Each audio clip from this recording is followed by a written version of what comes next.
Dito naman sa isang side, ang aking isang malunggay. Eto na rin po.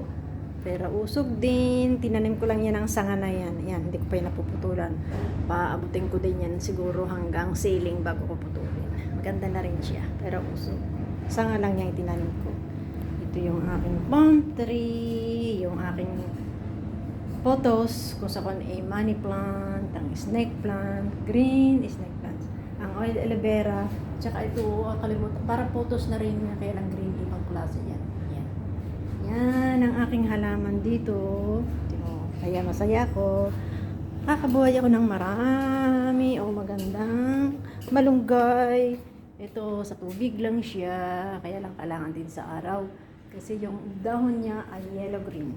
Kailangan niya ng araw, sikat ng araw.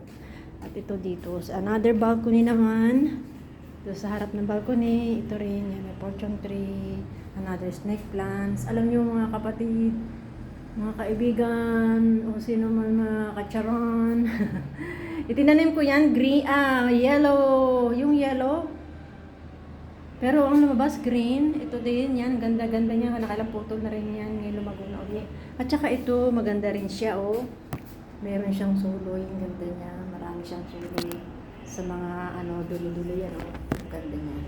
Pero usog naman, tsaka ito sa puno, meron din siyang bagong suloy. Kaya, very healthy naman yung aking mga halaman dito. Ito yung sinasabi ko sa inyo na, sabi ko sa inyo yung snake plant, tinanim ko yan, ang pinaka-mother niyan, ito na andito. Yellow siya, kaya lang ang lumabas ay green. No matter. Kaya I really wonder na bakit nagkaganyan. Yan po, oh. Tingnan mo yung pinaka-ano niyan, nasa na ba?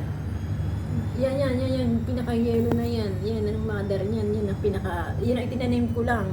Pero naging ano siya, green. Ewan ko kung bakit siya naging green. Nakakapagtaka, no? Yan ang yan lang itinanim ko na yan, isa. Pero naging green siya. Yung isa doon, tinanim ko ng parang yung baby na sulbot. Kaya naging green din siya.